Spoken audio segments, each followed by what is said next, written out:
The Toronto Raptors go into Denver without Emmanuel Quickly, without Jakob Poeltl. They go in without Chris Boucher, no Scotty Barnes, and they don't get blown out. In fact, they had a huge lead, and it just went away. And yikes. There's so many good things to take away from this game. So many promising performances. I got to tell you, if you were expecting the Raptors to win this game, you don't understand basketball. There's no way the Raptors are going to win this game, but you have to appreciate the fact that they tried as hard as they did, played as hard as they did. If they had played this hard the entire season, they would be a 500 team right now. Nick laughs saying this is the best way to lose. Absolutely. These are the losses that count. You know, you learn things about yourself when you push as hard as the Raptors did tonight. You learn about who your players are, who your playmakers are, who your, Jared Osei saying Grady's pass to Ochai was insane. Yes. And this is where I really resent comments about Grady Dick being just another white guy who shoots a basketball. It really does piss me off. There's so much more to this guy's game, and we're seeing more and more of it as the season goes on. I got to tell you, some very smart people were saying at the midseason mark that this season is a wash for Grady Dick. Okay? That basically we're going to have to wait till next season. Maybe he'll turn it around in Summer League. And I'm just telling you, man, I'm seeing it. I'm seeing it in Summer League. I'm seeing it in preseason. This guy just always knows where to be. Are there issues in his game? Of course. He's 20 years old. He got dusted by Jamal Murray. Jamal Murray goes crazy. Okay, there's so much to talk about in this game. Let's try to keep it loosely structured. So the Raptors get a bit of good news ahead of this game. They get RJ Barrett, and I guess they get a bit of lukewarm news. They get Bruce Brown back. RJ Barrett was very instrumental in this game. Very instrumental. I also think that sometimes he pressed a little bit too much, and that might have hurt the team, might have hurt him as well. But he was very essential. You needed somebody to drive pressure at the rim, and he was able to do that. Jalen McDaniels occasionally was able to do that. M. Jones saying, can't wait to see Grady in 2 years. Hell yeah, man. I can't wait to see him in 2 months. Okay? Like what this guy's doing right now in terms of just slowing down the game. That was all the commentary from Darko Rajakovic at the beginning of the season. The game is too fast. The game is too fast. Well, tonight you saw it against the world champions. And he, at points, looked like the best player on the court for the Raptors. Now, he only took 12 shots.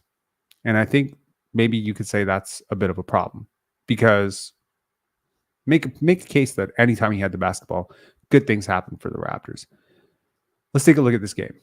So you get 24 points from Kelly Olynyk. You get 26 points from RJ Barrett. That's 50 points from the Canadians. And then you tack in another 26 points from Jamal Murray. You got 76 points from the Canadian boys tonight. They were awesome. All three of them for different reasons. Kelly Olynyk to start the game really just kept the Raptors in it. And I got to tell you, those points in the beginning of the game, just to keep the Raptors close before they started to build up a really big lead and get some momentum. This is very important.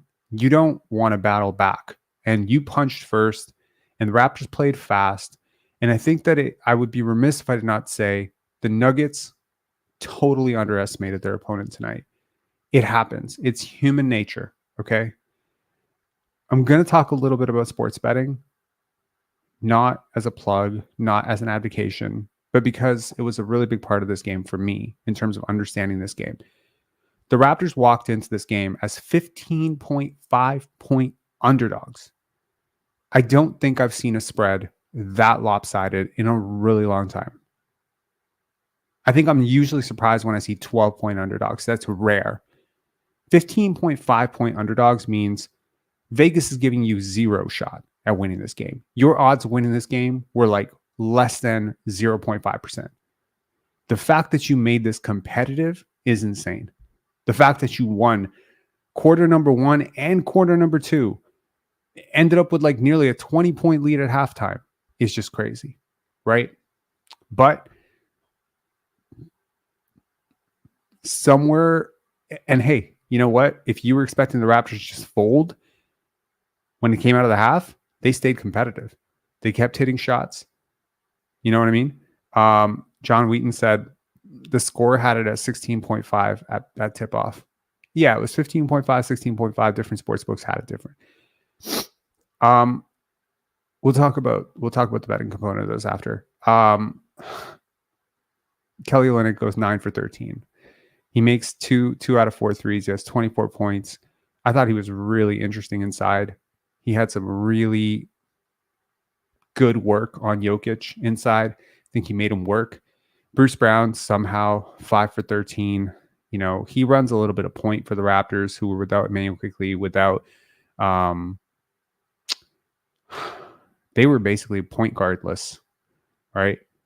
I'm not really sure who you would say started at point tonight. You could say RJ Barrett started at point tonight, and he had 9 assists. So I guess, yeah, sure. But Bruce Brown played a healthy amount of minutes at point guard as well. He plays 38 minutes. And I don't think he was great.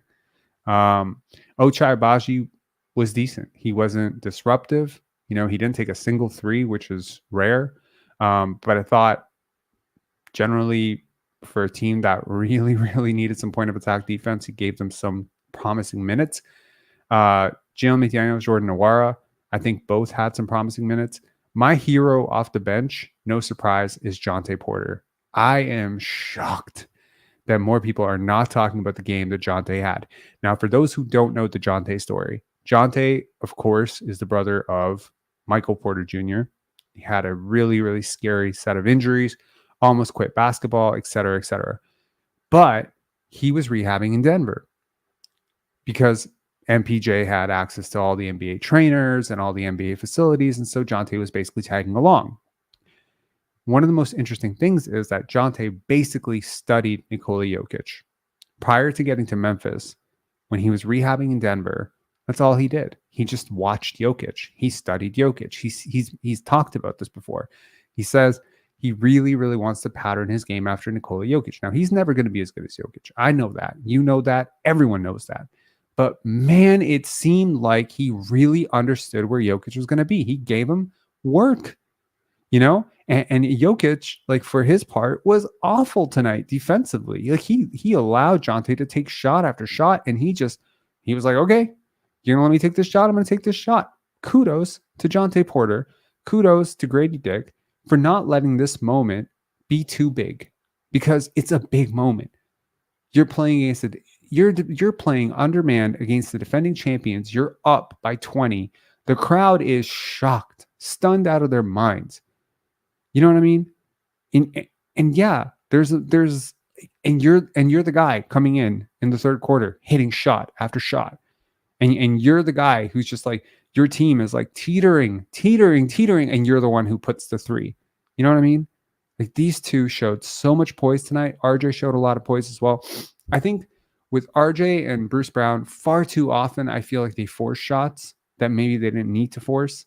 The Raptors were also without Gary Trent Jr. tonight. So, man, you are, first of all, even at full strength, the Raptors are not anywhere close to as good as the Denver Nuggets. And tonight, you're missing arguably 3 of your 4 best players. Like, I mean, I don't think it's arguable. You're definitely missing 3 of your 4 best players. You're probably missing 4 of your 5 best players if you count Gary Trent Jr. in that lineup.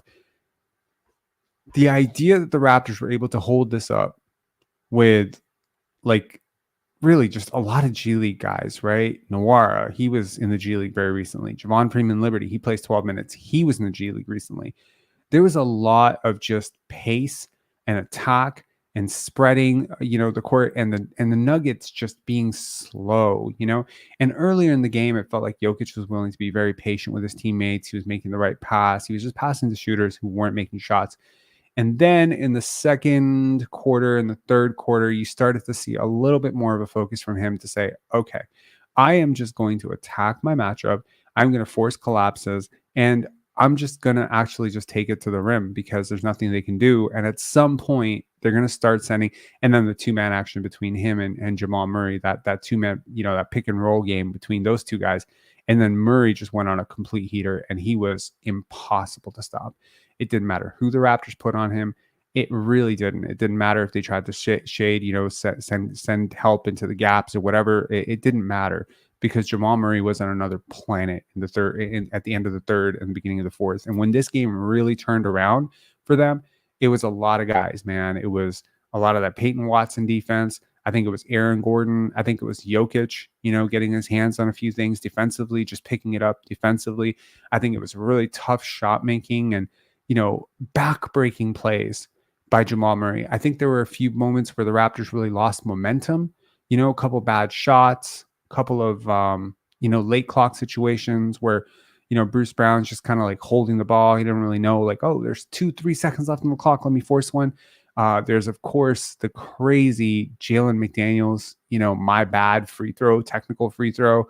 I think there were a couple of calls where I would say, like, hey, how come that's not a continuation for the Raptors, but that would be a continuation for the Nuggets?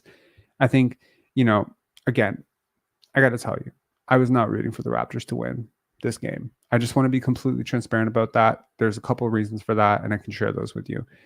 So, obviously, I want every loss to be like this. I want every loss to be a game where you can really take something away, where your young players play well, where there's like some inspiring performances. Okay, let's just talk about the Nuggets for a second, and we'll get into that part. Aaron Gordon, hyper efficient, nothing difficult, nothing forced. He hits a 3 as well. It was a really big 3. They really needed that one, and it was like one of those momentum swinging threes, like to the point where if you're the Toronto Raptors and you're shutting down everything, and then you see Aaron Gordon and he gets a 3 and he makes it, it's a little bit defeating, because it's like, if he's hitting threes, what the hell do we do, right? Because you can't, like, they were willing to ignore him and they're willing to leave him open, but if he's going to hit him, that's tough, right? And it was a critical, bucket. Again, Peyton Watson, one of my favorite young players. I thought Reggie Jackson was great. I think it was great in the fourth quarter, especially that lineup where, Mike Malone starts the fourth quarter with Jokic on the bench for the first 5 minutes, and man, that's guts, right? And you had to get Jokic out. You had to get him out. He played a ton of minutes. They play Jokic 38 minutes. They play Jamal Murray 39 minutes against the Toronto Raptors in the Mile High City, and the Raptors are missing half their lineup. This was probably, if you asked Mike Malone before the game, he was probably thinking this is going to be like a 29 to 30 minute game for Jokic. The fact that he had to play Jokic all of 38 minutes is because he didn't have it. He didn't get much from Christian Brown tonight. I don't think he got much from Zeke Naji, right? So you really needed to find those minutes. And early on, Michael Porter Jr. wasn't super great, but then he caught fire a little bit later too. So yeah, really tough, but great game for Nikola Jokic. Another triple-double. It's just so commonplace for him right now. 35 points, 17 rebounds, 12 assists, 6 steals, 2 blocks. Tell me the guy doesn't play defense, man. Holy shit. Like, he was everywhere defensively in the second half. Like, he turned this game around by finally guarding. And it was largely as a help defender and as a bit of a rover on defense, where he was just coming over and he was just stripping the basketball. It wasn't like necessarily man defense. And I just think he's such a huge human being. And this always comes down to like the concept of like a defensive liability, like a Jokic or a Luka. And it's just like, at least they're big. There's always that, at least they're big. Now, obviously, I think some of that is due to the fact that the Raptors forced a lot of stuff and then they got stripped. It's forcing into double teams. You're going into Jokic, and obviously he has incredible hands. He's always had these very active, very good hand-eye coordination. If you're going to project, a drive on 3 defenders, he's going to pick it. So I thought this was just such a huge box score game for him. He had like a couple of turnovers early, but 12 assists, 2 turnovers with the amount of load that he carried for this team, 14 for 26. He missed a couple of shots that are so makeable, and he looked surprised too. And a couple of them were on Jontay Porter because he just like you felt it. Jontay was like beating him to the spot. He was right into him. He was like in his face. He was like right up into his personal space to the point where he was a little bit like uncomfortable. And again, the poise of a champion. You never felt them rattle. You never felt them panicked, right? There's a couple of plays where there was the take foul, where Jokic gets Jamal Murray gets put to the line. I believe he made the free throw or he missed the free throw. No, he missed the free throw, but that was a momentum swinging play, potentially. So interesting. The Nuggets take more shots. They make more shots. They shoot worse from three. The Raptors were really hot from three tonight. They get to the line almost as many. They get to the line one more time, but they make fewer free throws. They get out rebounded. So the Raptors out rebounded the Nuggets. They had just as many offensive rebounds, despite the fact that they played Kelly Olynyk and Bruce Brown as a front court. So the Raptors played way harder than the Nuggets. The Nuggets just had the best player on the court, the second best player on the court, and probably the third best player on the court.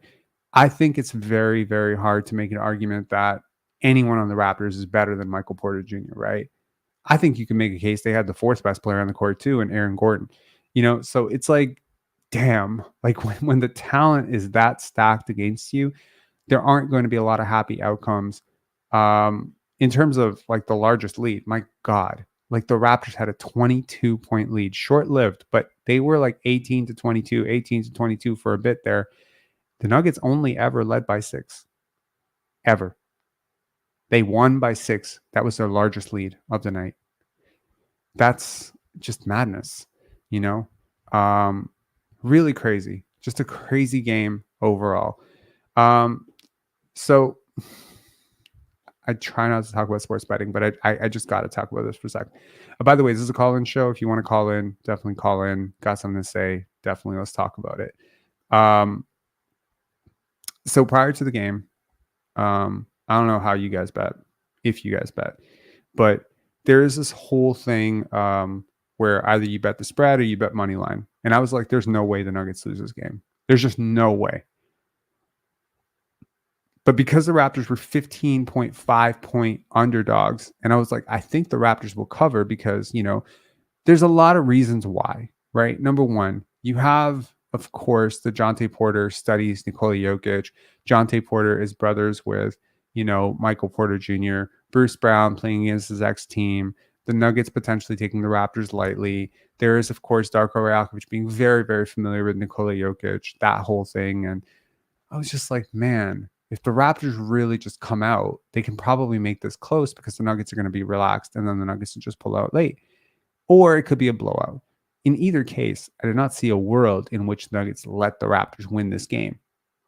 And weirdly enough, it almost happened. Just a couple of threes, go your way and who knows, right? And I was talking to my girlfriend and I was like, would I bet $1,000 on the Nuggets to win this game in order to win $60? I mean, if you think about it, that's pretty much interest on a 1 year, like a 1 year savings account or like a really, really high interest, saving account. 6%, that beats 1 year interest. You're that sure the Nuggets are going to win. And so that's how I was actually thinking about it. I was like, man, would it be worthwhile to bet $1,000 on a team to win and to take that? Do you know what I mean? Like that's crazy. I've never thought about that in my life, but I've also never been more sure in my life that a team was going to win the Nuggets tonight. And the first half happens and I'm just looking up. And of course I did not bet $1,000, but I kept going up as the game was going on. I was like, okay, $2, $4, $6, $8, $10, just kept like stacking. And I was like, at some point, I was like, this is going to be a huge, huge, huge sum of money to lose if the Raptors win this game. But also, I really didn't want the Raptors to win this game because of the pick. Dude, this is the best possible outcome. You give a very competitive, I bet you there is not a single person in the Raptors locker room right now that is hanging their head like, wow, we could have done better. No, you couldn't have. You literally did everything you could have done. You played well above your heads. They played well below their heads. You had a little bit of shooting luck, and holy crap. Like, this is the type of game where you think back on, in the summer and say, that's what we look like when things click for us. That's what it looks like. Because look, man, the offense that Darko Rajakovic is running for the Raptors right now, it will make people more efficient. It made Pascal more efficient than he was last year.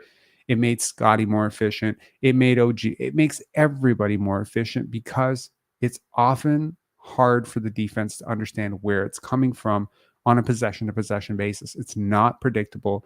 It's not super stagnant. There are a lot of guys moving to create opportunities and gaps for other people. And when you play with some pace and you have another team that's sort of sleepwalking, you can see how playing this way might lead to a really, really big win against a team that's not taking you very seriously because your offensive process is so efficient.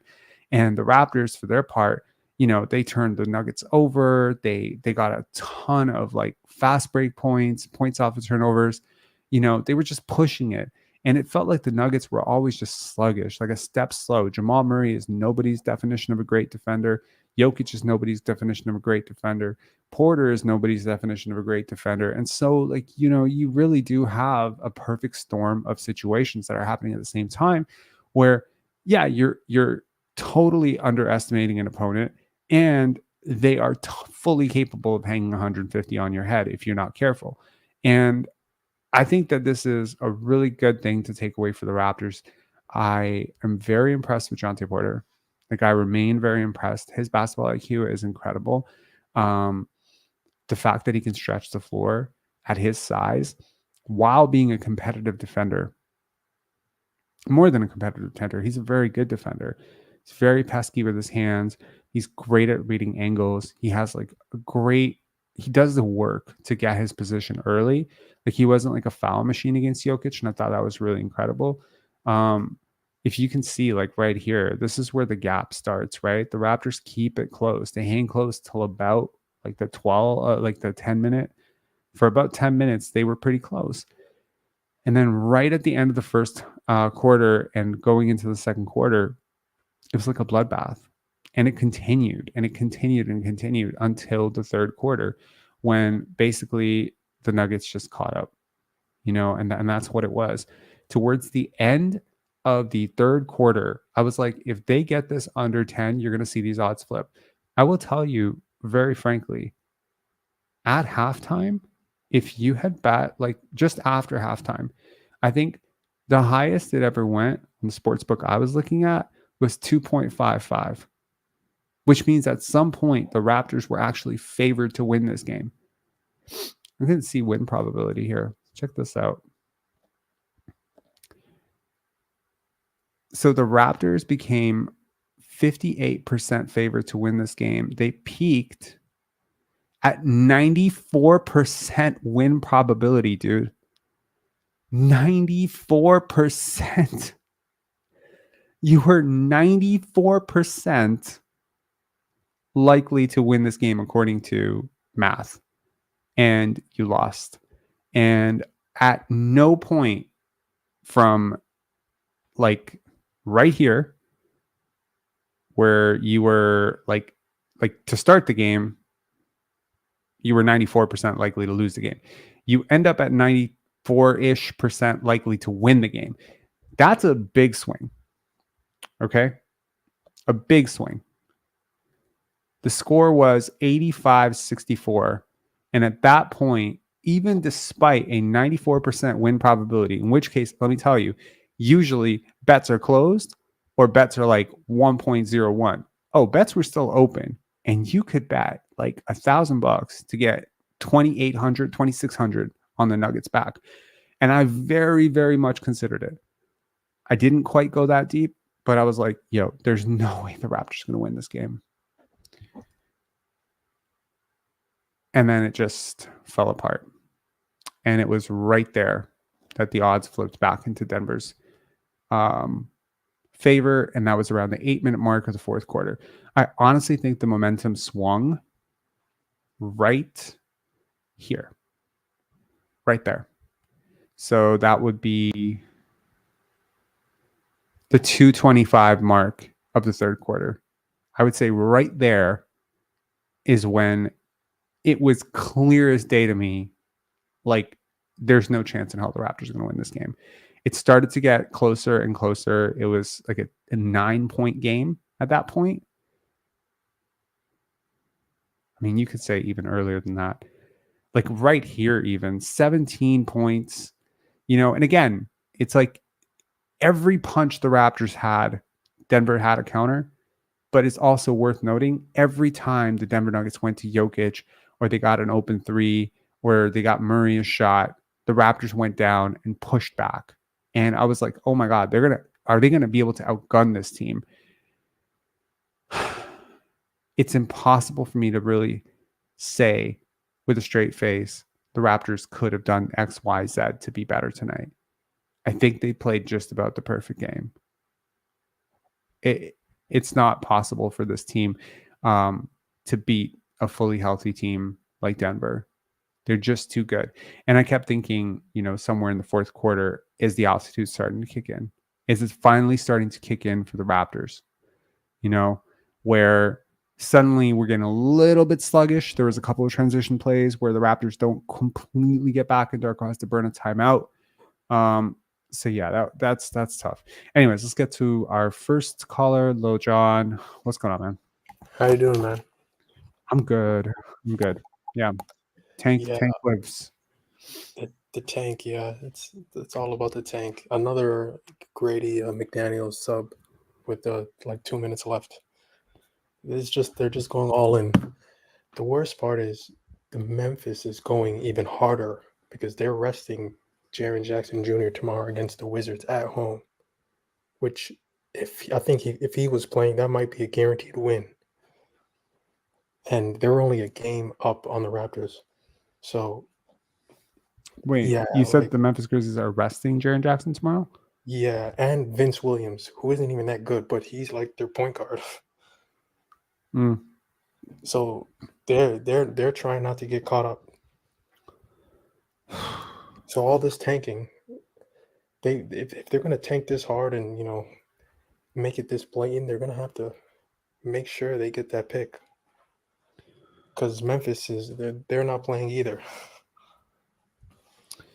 Well, I do think that it's worth saying that the pick doesn't convey until after the lottery.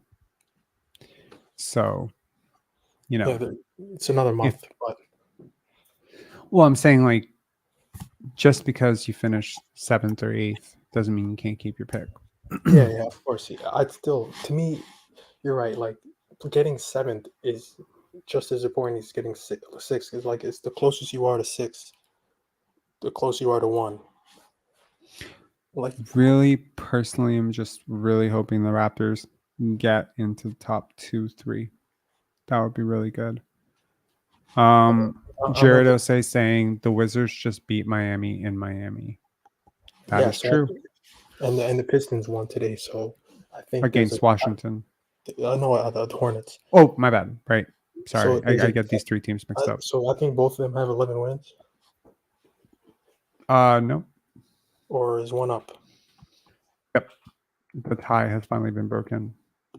So back to Washington, or is it the 31st or the 32nd pick now? 32nd. Yeah, just losing ground every day. But at least that Pacers pick is going to be. I mean, I don't know. That Pacers pick should be. It looks like it's going to be 15th ish. It's 16th right now. So Miami's falling fast. Miami has I think the second easiest schedule. They're 1000% finishing ahead of the Pacers.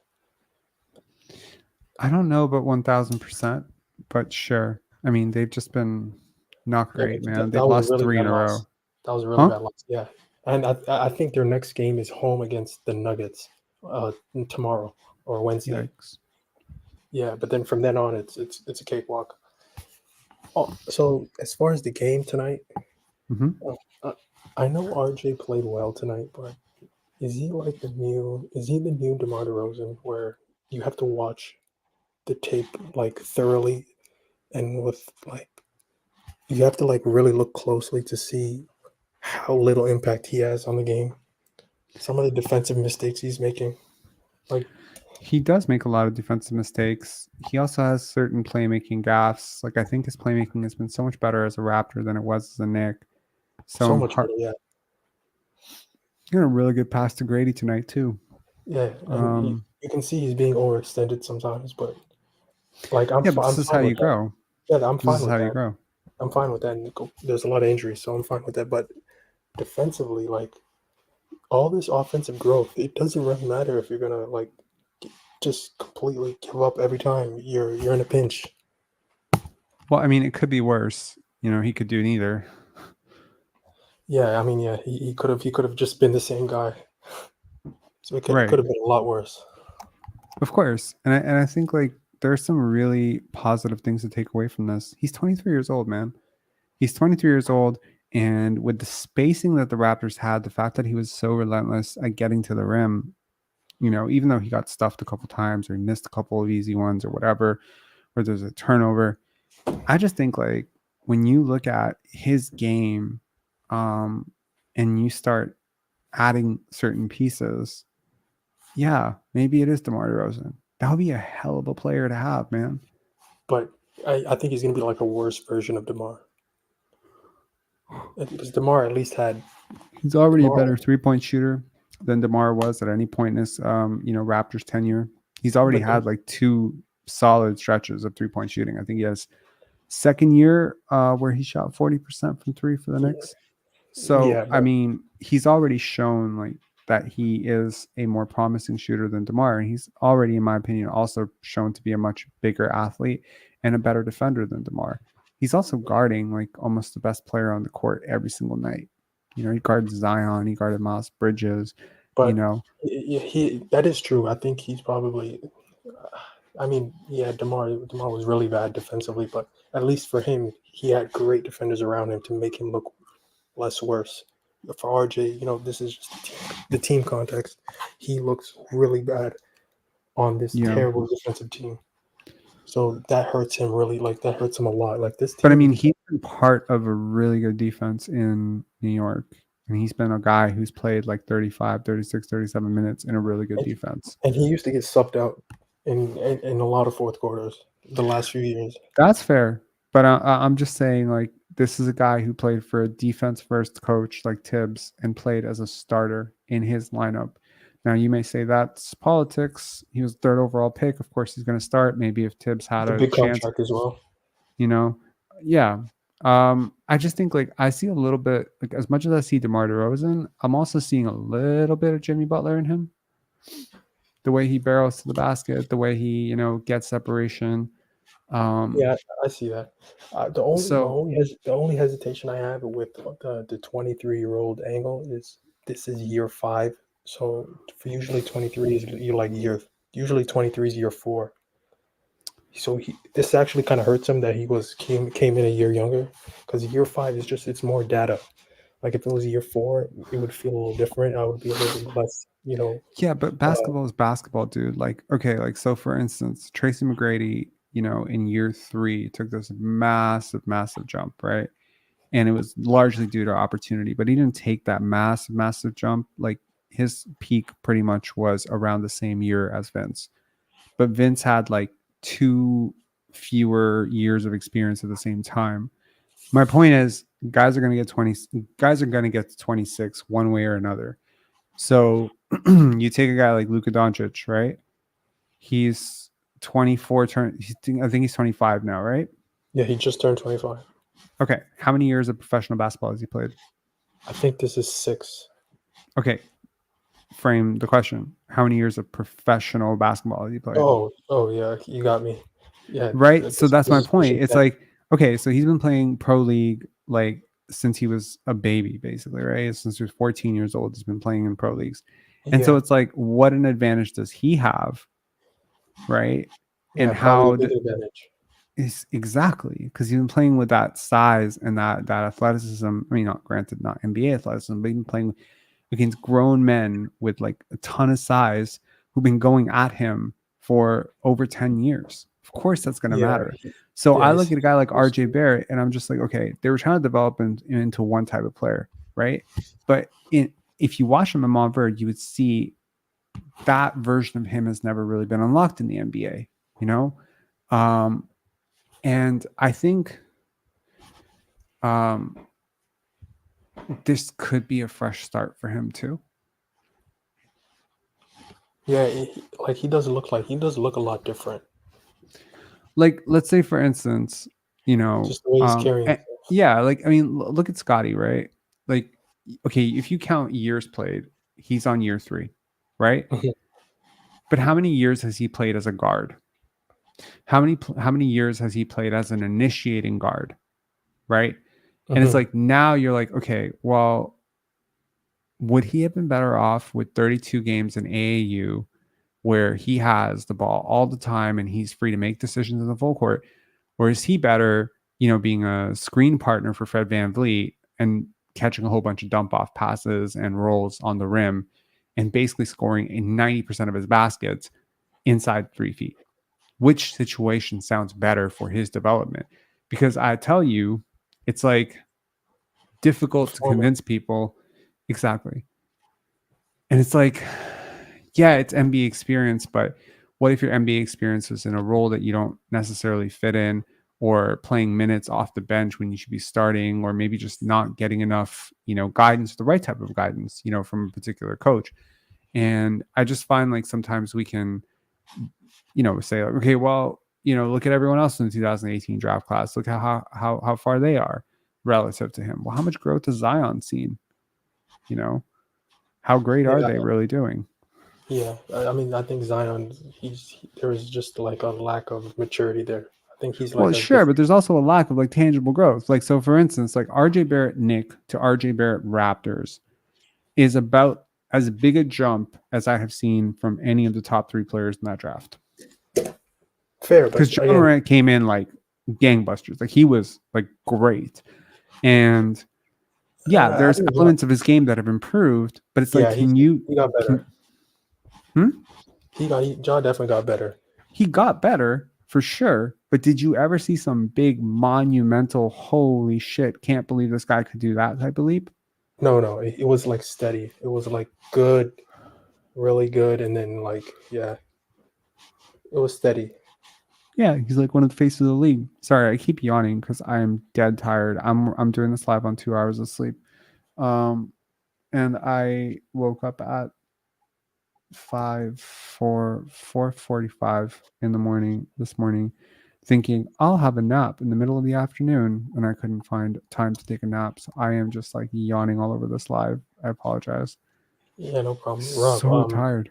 what are your thoughts on Ochai? Like, I'm losing faith. Like, I know it's again, try not to get too wrapped up Exactly in. the same as RJ when I think about it. Like not the same player, all right, but I just think like you got to give it time. You got to give this guy time in your system because again, like everyone needs a Tony Allen type. Everybody needs, God, Tony Allen, 2024. I don't know if he can last. yeah, but He's I gonna mean have. that's why you develop the cutting and the screen setting and like you make him less one dimensional. He has like a pretty good step. He has a good first step. He didn't have a greatest second step, third step, or any sort of read and react situation, outside of that, like elite drive to the rim.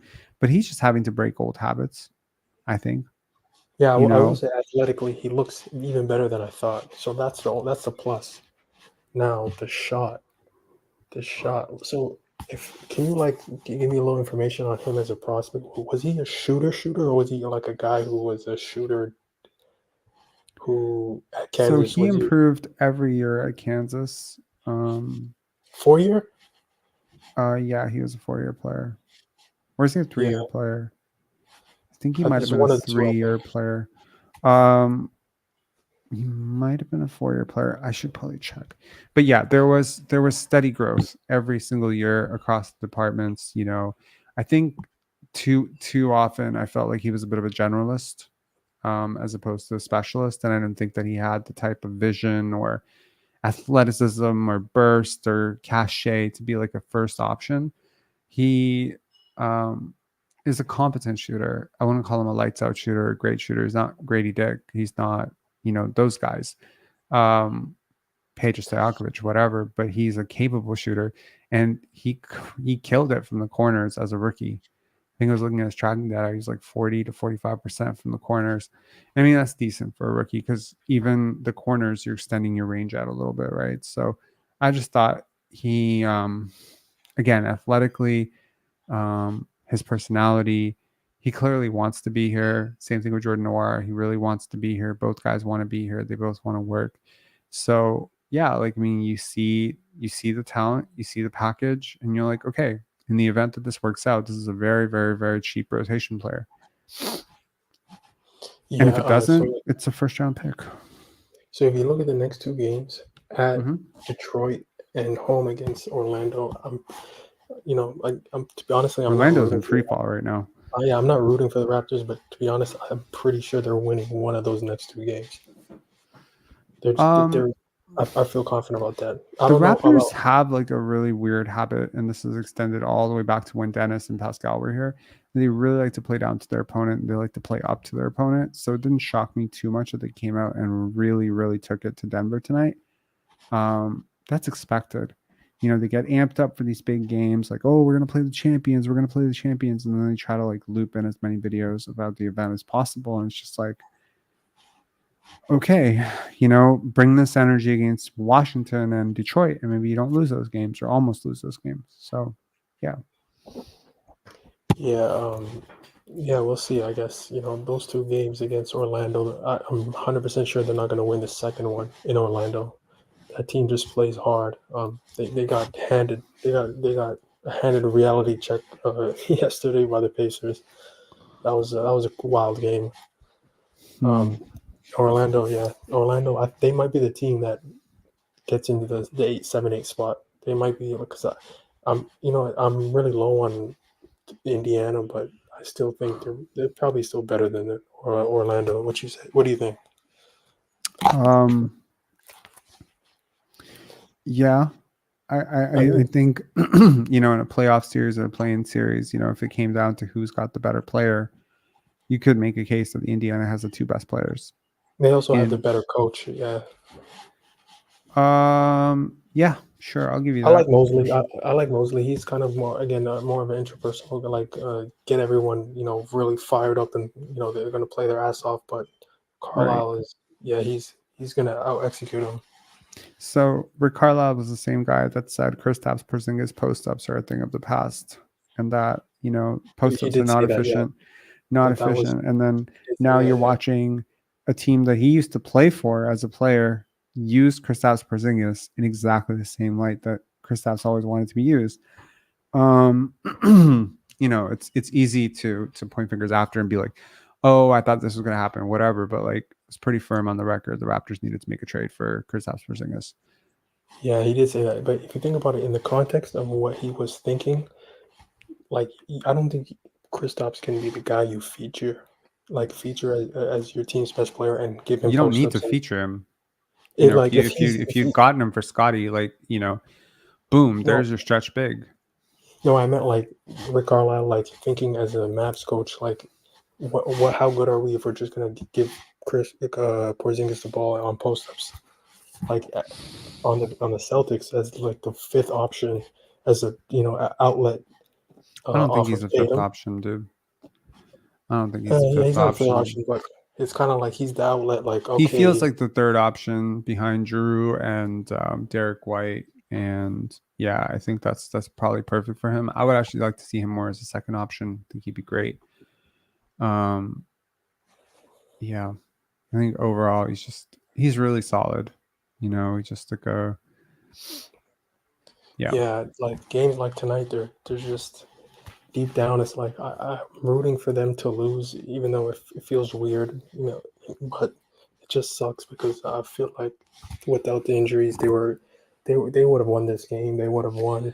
I Uh, don't know about that because I feel like without the injuries, maybe Denver doesn't sleep on you so much, and I, you I, come in. I I Also, was like I thinking think that. it's worth saying, like nobody has played this lineup of players before. So the Raptors looked a Yeah, little bit scattered at times. Like there was an errant pass where RJ Barrett comes down the court and he just throws it back, and it's just like, what? You're supposed to be there, right? yeah, but it's not like they were gonna be ready for Scotty. Like it's not like Scotty's a superstar. Everyone's gunning for him. Like if he was healthy, I think he's enough of a player that you register the possibility that you could lose if you completely fuck up. And I think mm, that that's a problem because, right now you can make a case that maybe the Nuggets thought no matter what they did with this game, they were going to win it. yeah, possibly, possibly. Then they're just gonna roll over after they punch him. Exactly. And Yeah, then, or maybe they're just not going to come to fight. And the Raptors did. I'm very proud of this team, man. Like, I think it's a yeah, that very, loss. very It was gutsy very, loss. very obvious. It was obvious they were gonna lose. It was so clear. But it was Yeah. interesting that Jontay was the guy who was like silencing them. I was listening to the Nuggets announcers, and they were like terrified of him. Hmm. He was the guy. He was like killing every run. So I think he might be, of all the G League guys, the one that has the best chance of sticking. Jonte. Yeah, I think he has the I best think chance. Javon and Jonte both have a chance of sticking. To be honest, But Kenny between the Kenny two, Lofton does sign with the Utah Jazz. I felt that was worth saying. Darius Baisley also signs with the Utah Jazz, and our boy Otto retires. Otto yeah, Porter he has retired. retired. That was interesting. Very strange, but also makes sense if that's what his family wants, and it makes sense for him. He's made a ton of money in his career. Hopefully, he's invested it very well. I actually know for a fact he has invested it really well. So yeah, he doesn't need to play this game anymore. Obviously, injuries have taken away what could have been like a very, very promising career, and he won a championship. I think he was all rookie, second team or first team. Like he's had a pretty good career overall. Obviously, not what the Wizards were expecting when they took him third. Fine, but overall, no shame. In having a career like Otto Porter for sure. Yeah. So I have one more question. I think I have talked to you about this before, but with the OG trade and bringing in two, after quickly gets signed, there's going to be two contracts from that trade that are pretty big. Do you think that was designed by Masai for as like a trade contract? Someone like, instead of just young assets who are making $7-8 million or picks, do you think he's like looking or like feels like there's going to be people out there in the trade market in the next few years that he can use the RJ contract for? Sure. I mean, look, that's just smart asset management, right? Like you need to take players that are seemingly undervalued and rehab Yeah, them back to health. And RJ's reputation around the league took a really big hit, like yeah, couple of years. Not ascending. People always compare you to relative to what you were supposed to be, and what you were supposed to be was Maple Mamba, and you're not that. What you were supposed to be is the number one player in your draft class. You are not that. So people brush it over as a failure. I don't think his career has been a failure at all. I think it's been just a steady kind of progression towards a starting level player in the NBA at the age of 23. There aren't a lot of players in the league that start under the age of 24. There just aren't. really. Yeah, Oh yeah, really. on certain teams, yeah, Yeah, like most teams. most Most good teams are teams. not starting. Yeah, like you look down the playoff rosters and like like sometimes you'll see a team like OKC or Orlando where they're like, "Oh my god, they're very very young." But the vast Mhm. majority of teams are not playing super super young guys in the starting lineup. Um yeah, At least, like like for example, with the look at rehabilitating contracts, Milwaukee's Phoenix, yeah, Boston Boston. Like my god, like everyone's over or 25, right? Philadelphia, Philadelphia is maybe another. they have them bats. Yeah, Philadelphia won yesterday. I think they started Kyle Lowry. that was prison basketball. That was Yeah, insane. for sure. Anyway, man, my any God. final thoughts? Oh man, no thoughts, man. Just wanted to come on and talk. Cool. Thanks a lot, man. Appreciate it. Uh, Have a good one. Okay. I'm so tired that I almost clicked end stream. That would have been hilarious. Okay, let's go to the post games. I'm trying, guys. I'm trying so hard to be awake right now. It's 1 a.m. and yeah. So I thought that we did, for the majority of the game, really good job there. But the NBA game is you're up 20, you're down 20, game is never over. So, we got to know that when they come off that halftime, they're going to be more aggressive and how to handle those moments. There is learning opportunity there for us. What did you see from Jontay Porter tonight? Jontay, I thought that first of all, I give him credit. He guarded Jokic. I thought that his hands were really active. He was able to get a couple of deflections to make Jokic turn the ball over a couple of times in the first half. And offensively, he was able to open up the floor for us with his three-point shooting, but also with the decision making. He's also looking for the right balance between he can get a shot right away if they're late on a closeout, but he's looking for the good balance between being aggressive and shooting the ball and also connecting with his teammates. Is there anything from Grady? I know you just kind of mentioned what you saw from him today, but Grady or even Ochai that maybe surprised you a little bit, or maybe it's just another layer of their game that they were able to have the opportunity to reveal tonight? I think that both of those guys, they did a really good job with aggressiveness, with active hands. I think Grady had 3 or 4 deflections in that first quarter. Ochai, he ends up a lot of times getting the best player on the opposing team. I thought that tonight he really showed that he was into it and engaged. I thought that he made it pretty hard on his matchup. But also he did a really good job with rebounding, and he became the block shot at the rim. He just needs to continue being really aggressive on defensive end. I think that's most important thing for him. Coach, having worked with a bunch of guys across the NBA, when you look at Jokic and Jamal, is there something tangible that you notice about players like that don't shrink in those moments that require them to kind of make big shots or make big blocks? Is there something tangible that you can identify? They were young back in the day, and they went through some losses, and they went through some hard times as well.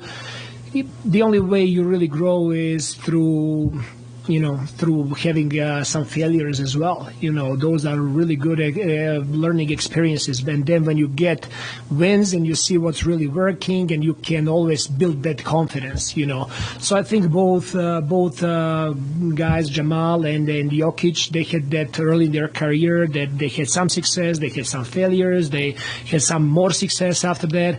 I think it's part of the journey. And the most important thing is for those guys, they never waver, and their confidence is always through the roof.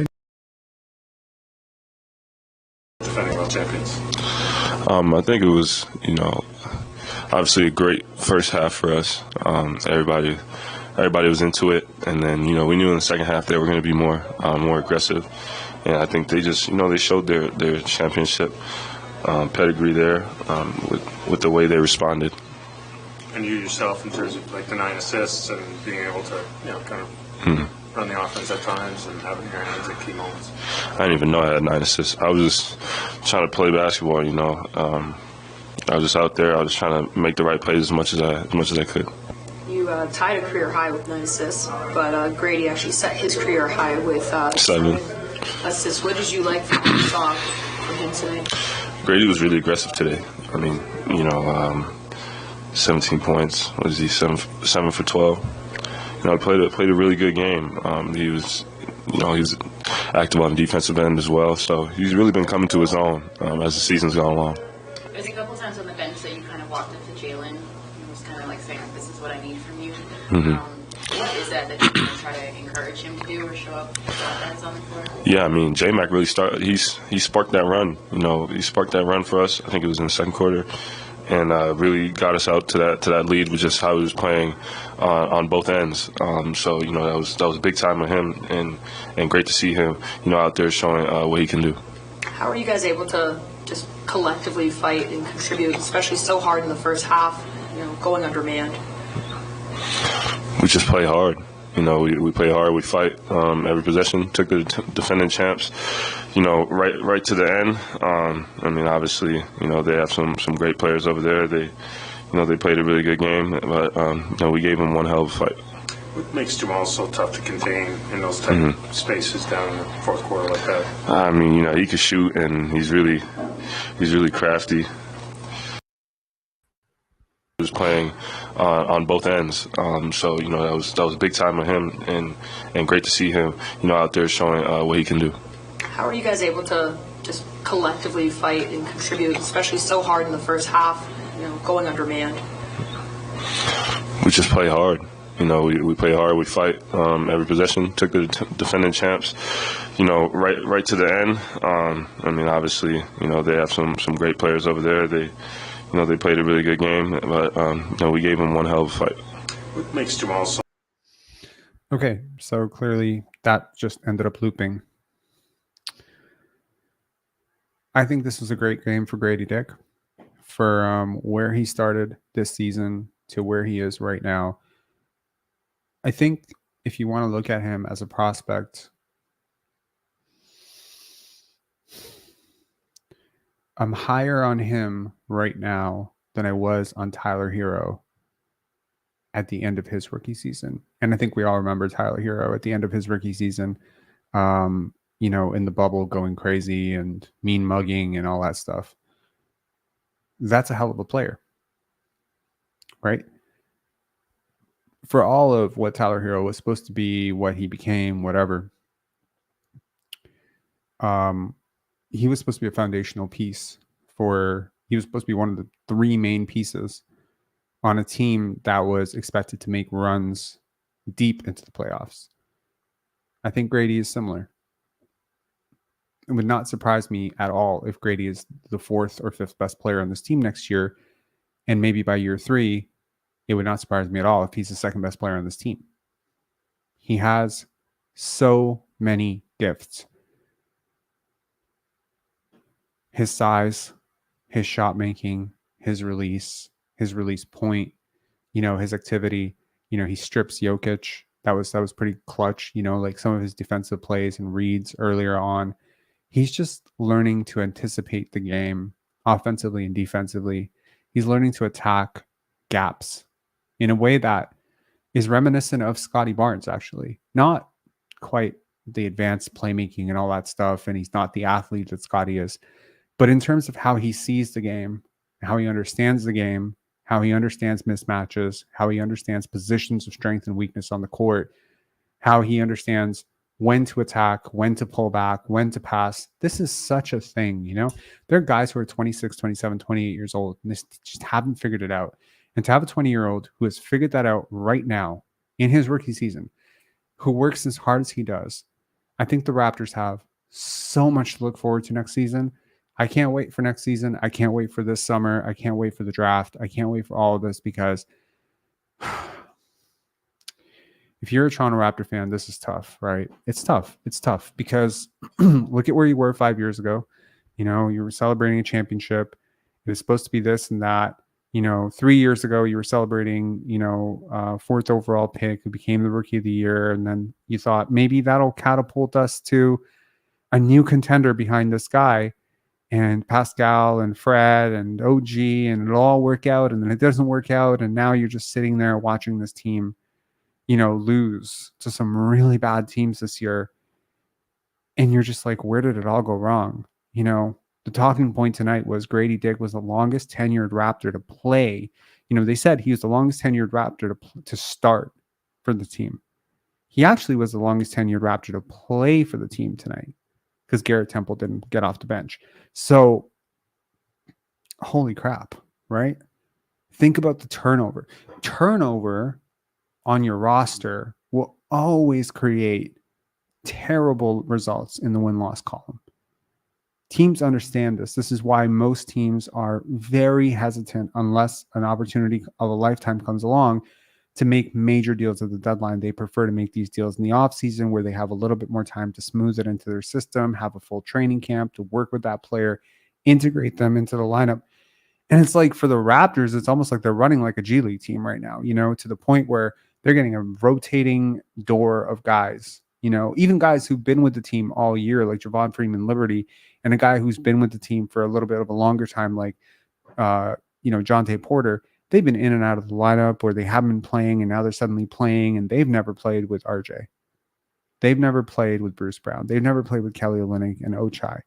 Kelly Olynyk and Ochai, they haven't played with Bruce Brown. There's no familiarity between these guys.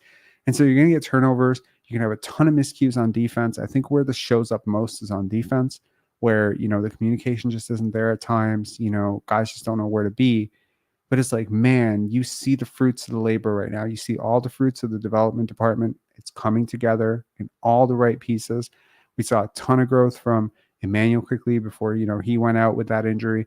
We've seen a ton of growth from RJ Barrett. We've seen a ton of growth from Scotty Barnes. We've seen a ton of growth from, Grady Dick throughout this year. The calamity or disaster of this season is, okay, Pascal Siakam can't shoot the basketball for 20 games. Dennis Schroeder can't figure out his role, and Christian Koloko can't seem to get healthy. But I'm telling you, man, like, this season didn't have to be a disaster. The fact that it's turned into one, honestly, might be a bit of a blessing in disguise. You might end up keeping the pick. You add a little bit of youth and upside to a roster that already contains a ton of youth and upside. So, hang tight, Raptors Nation. They are building something very sustainable, very replicable, very portable, right? You build a system like this where guys are unlocked and guys are having fun playing basketball and guys are getting up and down the court, and you're bringing out the best in your players. This is exactly what we were asking for last year. We wanted development. We wanted a system that worked. We wanted more egalitarian offense. We wanted a less predictable, less stagnant brand of basketball. Was tonight entertaining? Yeah, man. Were you not entertained?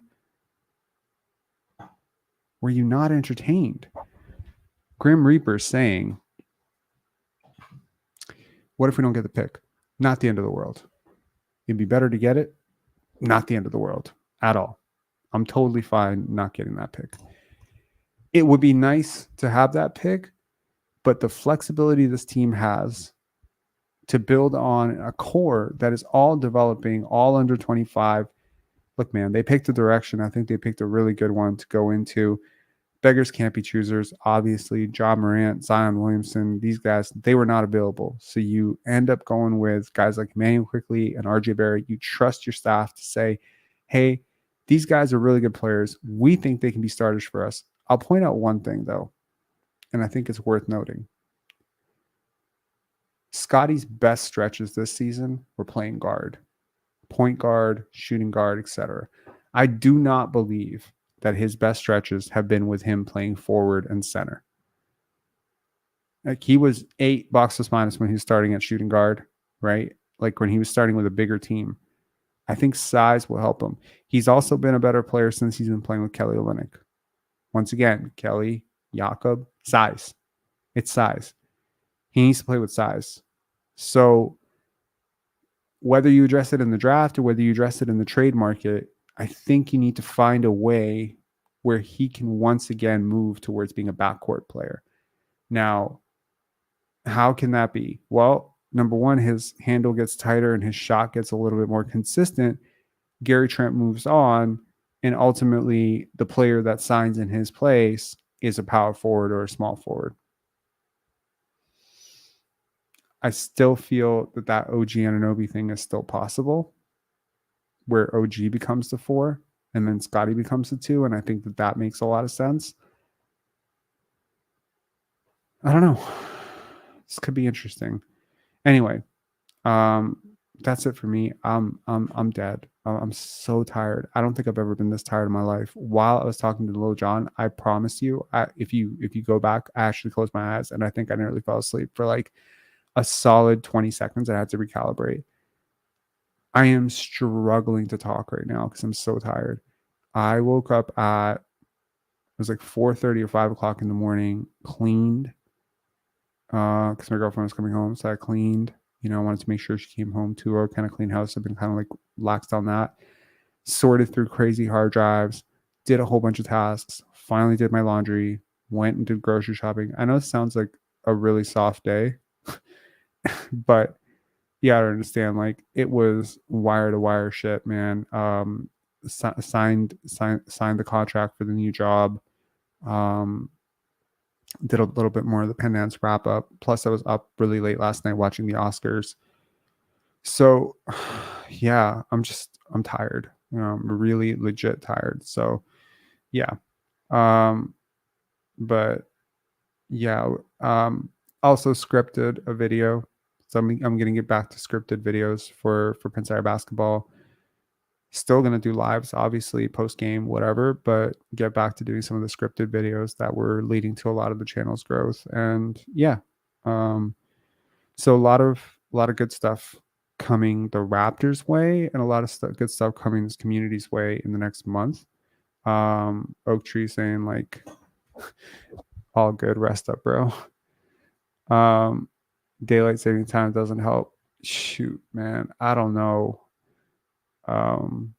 Yeah, it was crazy. Like I had gotten accustomed to like sleeping at 2-3 a.m. And then when daylight savings time went up, I was like, oh shit, it's 4-5 a.m. You know what I mean? Like, it just got crazy. Also, the worst thing ever, in order to get myself up for this live, I ended up drinking a bunch of coffee. So I'm like, oh my God, please don't let me fall asleep and then wake up in like an hour all caffeinated. That was not very healthy. Scotty's 26 points per game. Yo, honestly, the kind of cool thing of playing the Nuggets, a lot of what the Nuggets have built with Mike Malone is, I think, very similar to what the Raptors are trying to build with Scotty Barnes and Darko Rajakovic. Say what you want, Michael Porter Jr. is not a perfect player. You know, you can say he's a better player than RJ Barrett. Sure, I'll get that. I get that. I think the Raptors need their version of Aaron Gordon, whoever that is. If that's OG Anunoby, great. You know, if it's Nick Claxton, great. But something of that sort, right? And then, yeah, find a way to build around that, man, because like some of the movement that I'm seeing from this team is like, man, I was begging for the stuff last year. I was begging for someone to cut and for someone to find them. And it's like the Raptors are consistently finding cutters. They're consistently exploiting, you know, all these gaps in the defense, catching defenders, snapping. Because like a lot of teams out there are so offensively focused. They're constantly playing weak team defenders. And it's like in a playoff series, holy shit. Like, you know, even if those guys are trying a little bit harder, like you could milk so many advantages if you're willing to move the basketball. And the Raptors seem, you know, warts and all this year, not a perfect year, but they have increasingly moved for, you know, closer and closer to actually moving the basketball and finding advantages. And I think that's a great thing. And that's not what they were doing earlier in the year with Dennis and Pascal. There was still a lot of pound. And look, man, there's still that every 2-3 games, there's like 10, 12, 15 possessions where either Emmanuel Quickley or Scotty Barnes or RJ Barrett or Bruce Brown or somebody just gets in their head that I got to do this myself right now. And I just don't think the Raptors need to do that. So yeah. Anyway, have a great night, y'all. I'm sorry this live cannot be a little bit more entertaining. And I'm sorry I couldn't be a little bit more lucid and alive for it, but hopefully all back to normal tomorrow. Peace, guys. Make sure to hit subscribe, like, all that good stuff. Is that realistic for Scotty? Nah. Yeah, I think 25 points per game to 26 points per game is realistic. Again, given the context of where league scoring has gone.